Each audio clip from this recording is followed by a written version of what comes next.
Salutări și urări de pace! Weekendul acesta, de 1 iunie, am dat o tură până la mare.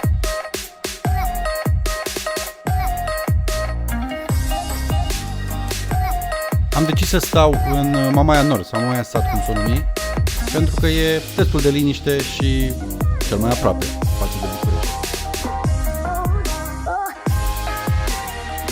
Am prins super vreme afară, a fost soare și cu toate că a bătut un pic vântul, am făcut și baie. Apa mării era destul de caldă.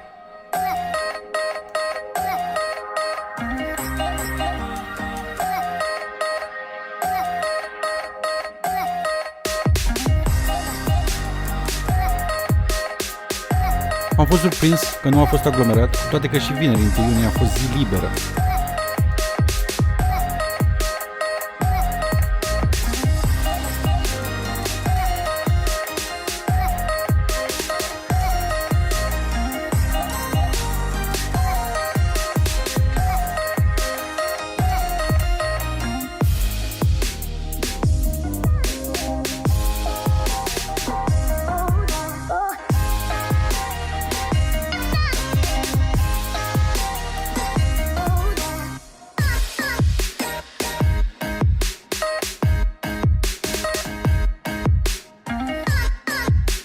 Ce mă uimește în zona asta este cât de puternic se construiește.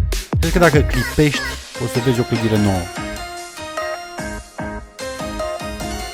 Și bineînțeles că se construiește în stil neo-românesc, adică fără plan. Oricum, înapoi la ale noastre. Ca și cazare, am stat la un hotel situat la vreo 3-400 de metri de plajă, numit Naino Resort Hotel.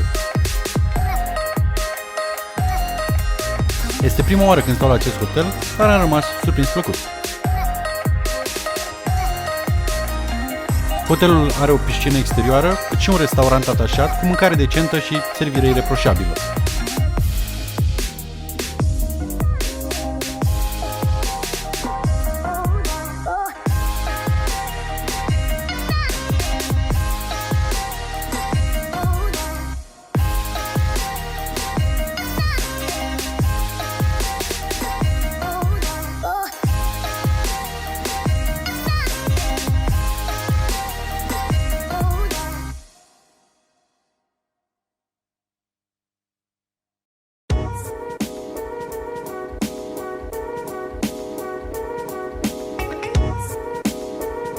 Ce să zic, mă super bucur că e vara afară, e soare iară și abia aștept să mă reîntorc la mare.